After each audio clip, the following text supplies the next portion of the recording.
आप सभी को मेरा नमस्कार हो। पिछली वीडियो में मैंने आपको बताया था कि आत्मा और परमात्मा का स्वरूप कैसा होता है, उस बारे में बताया था। अब मैं आपको आगे बताने जा रहा हूँ कि दैवी संपदा और आश्रित संपदा का स्वरूप क्या होता है। एक होता है देव, एक होता है दैव। दा में आई की मात्रा होती, उसे बोलते हैं दैव। दैव का मतलब होता है प्रारब्ध। तो यानी इसमें मैं आपको प्रारब्ध और आश्रित संपदा के बारे में बताने जा रहा हूँ। इसे आप ध्यान से सुनना। भय का सर्वथा अभाव, यानी हमारे अंदर भय नाम का कुछ भी लेस मात्र भय नहीं होना चाहिए। और अंतःकरण पूर्ण निर्मलता तत्व ज्ञान के लिए ध्यान में निरंतर दृढ़ स्थिति और सात्विक दान, इंद्रियों का दमन और भगवत दमन और देवता और गुरु की पूजा तथा अग्निहोत्री उत्तम कर्मों का आचरण, वेद शास्त्रों का पठन पाठन तथा मन से, वाणी से और मन से, वाणी से, शरीर से किसी को कष्ट नहीं देना चाहिए। यानी किसी को मन से ऐसा बात ना करे कि उसको कष्ट पहुँचे, और वाणी से ऐसी ना बोले कि उसको कष्ट हो, तथा शरीर से ऐसा काम न करे कि उसको कष्ट पहुँचे। इस तरह से हमें किसी को मन से, वाणी से और शरीर से किसी को कष्ट नहीं देना चाहिए। इससे हम कष्ट किसी को देते हैं तो हमारे लिए वो ठीक नहीं रहता। तो सज्जनों, इस बात का ध्यान रखें कि किसी को मन से, वाणी से और शरीर से कष्ट नहीं देना चाहिए। दान देना ही कर्तव्य है। ऐसे भाव से जो दान देश तथा काल और पात्र के प्राप्त होने पर उपकार न करने वालों के प्रति दिया जाता है, वह दान सात्विक कहा जाता है। जैसे भूखे, अनाथ, दुखी, रोगी और असमर्थ तथा भिक्षुक आदि तो अन्न, वस्त्र और औषधि एवं जिस वस्तु का जिसके पास अभाव हो, कोई वस्तु किसी के पास नहीं है, वह उसको दे दो। उस वस्तु द्वारा सेवा करने के लिए योग्य पात्र समझे जाते हैं। और श्रेष्ठ आचरणों वाले विद्वान ब्राह्मण जन धन आदि सब प्रकार के पदार्थों द्वारा सेवा करने के लिए योग्य पात्र समझे जाते हैं। यानी ब्राह्मण का यह काम है, जिससे ज्ञान आता है उसको उसका व्यापार न करें, उसको आप कम पैसे में ही सुना दिया करें। पैसे उतने ही लो जितने तुम्हें जरूरत पड़ती है। इसका मतलब ये होता है।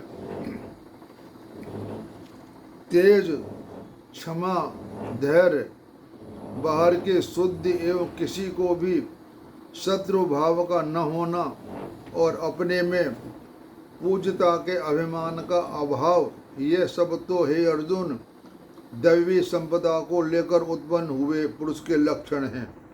दैवी संपदा माने प्रारब्ध। श्रेष्ठ पुरुषों का शक्ति का नाम तेज है, जिसके प्रभाव से उनके समान विषयासक्त और नीचे प्रकृति वाले मनुष्य भी प्रायः अनन्य आचरण से रुककर उनके कथानुसार श्रेष्ठ कर्मों में प्रवृत्त हो जाते हैं। तो यह मैंने आपको बता दिया। तो कहते हैं कि हे पार्थ, दंड, घमंड और अभिमान तथा क्रोध, कठोरता और अज्ञान भी आसुरी संपदा को लेकर उत्पन्न हुए पुरुष के लक्षण हैं। यानी कहने का मतलब यह है कि जो आसुरी संपदा लोग होते हैं, जिन्हें ज्ञान नहीं होता और बुद्धि नहीं होती, वह लोग उल्टा सीधा कर्म करते रहते हैं, उसे कहते हैं आसुरी संपदा। यानी जो श्रेष्ठ काम करते हैं उसे दैवी संपदा, और जो गलत काम करते हैं उसे आसुरी। श्रेष्ठता के अभिमान का अभाव, दंभाचरण का अभाव, किसी भी प्राणी को किसी प्रकार भी न सताना, मैं किसी प्राणी को किसी प्रकार नहीं सताना, क्षमा भाव, क्षमा लोगों को करना, मन वाणी आदि की सरलता, श्री श्रद्धा भक्त सहित गुरु की सेवा, बाहर भीतर की शुद्धि, अंतःकरण की स्थिरता, इंद्रियों से शरीर का निग्रह करना, इस लोक और परलोक में संपूर्ण भोगों में आसक्ति, अभाव और अहंकार का भी अभाव, जन्म, मृत्यु, जरा और रोग आदि में दुख दोषों का बार बार विचार करना।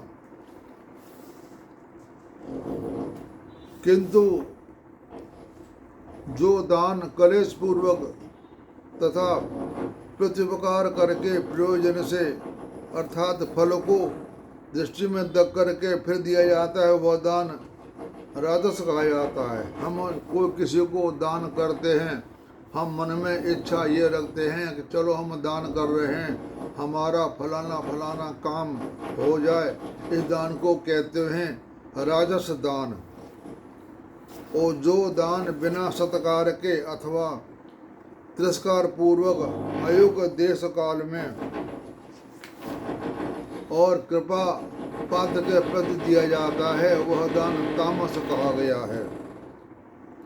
जैसे मान, बड़ाई, प्रतिष्ठा और स्वर्ग आदि प्राप्ति के लिए अथवा रोग आदि की निवृत्ति के लिए दिया जाता है, वह दान राजसी कहा गया है।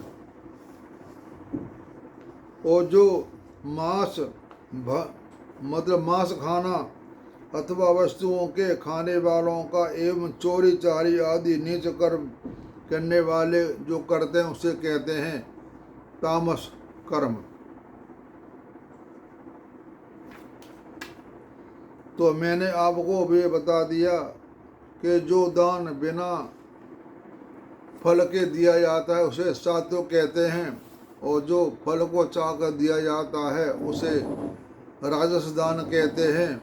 और जो लोग चोरी चपाटी करते हैं उसको तामस कहा जाता है।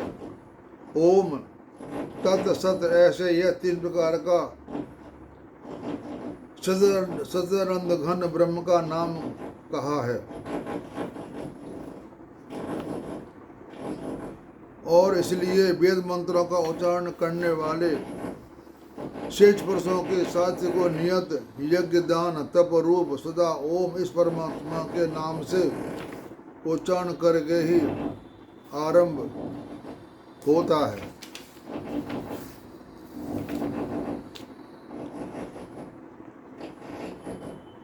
जो दान, तप और दान में भी जो स्थिति है वह भी सत है, इस प्रकार कहा जाता है। इस परमात्मा के लिए किया हुआ कर्म निश्चय पूर्वक ही सत ऐसे कहा जाता है।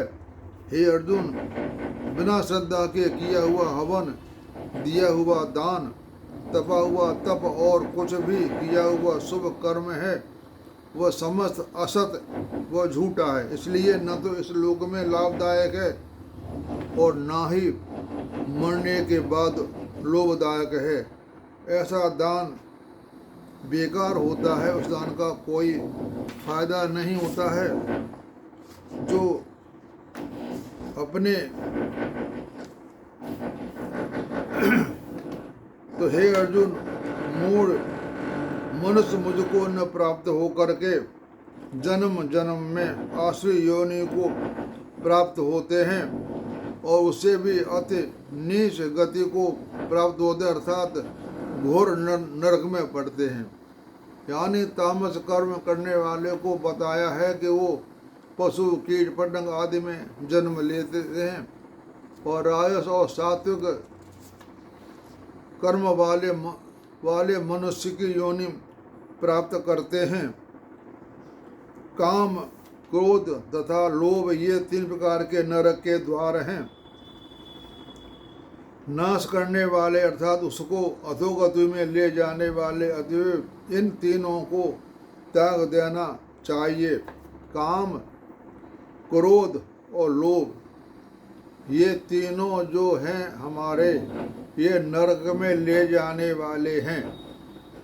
तो कृपया आप ये काम, क्रोध और लोभ को छोड़ दो, क्यों ये हमारे लिए ठीक नहीं होते हैं।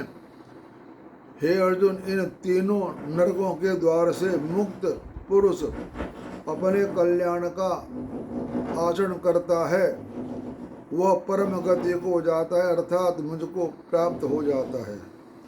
जो पुरुष शास्त्र विधि को त्याग कर अपनी इच्छा से मनमाना आचरण करता है, वह सिद्धि को प्राप्त होता है और न परम गति को और न सुख को।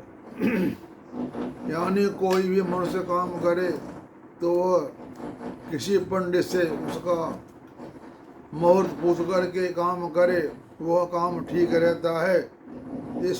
इससे तेरे लिए इस कर्तव्य और अकर्तव्य की व्यवस्था में शास्त्र ही प्रमाण है। ऐसा जानकर तुम शास्त्र विधि से नियत कर्म करने से योग्य होता है। यानी हम बिना किसी को पूछे ही कोई शुभ काम करते हैं, वो ठीक नहीं होता। हमें ये सारी बातें शास्त्र विधि को से करना चाहिए, क्योंकि इसमें कहते हैं कि सात्विकी, राजसी और तामसी क्या है, तो मनुष्यों की वह शास्त्रीय संस्कारों से रहित केवल स्वभाव से उत्पन्न श्रद्धा सात्विकी और राजसी तथा तामसी ऐसे 3 प्रकार की ही होती है। तो मैंने आपको ये बताया था कि राजसी क्या होता है, सत्वगुण क्या होता है और तमोगुण क्या होता है। तो ये मैंने आपको आश्रय संपदा और देवी संपदा के बारे में बता दिया कि देवी संपदा क्या होती है और आश्रय संपदा क्या होती है। अब आप सबको मेरा नमस्कार।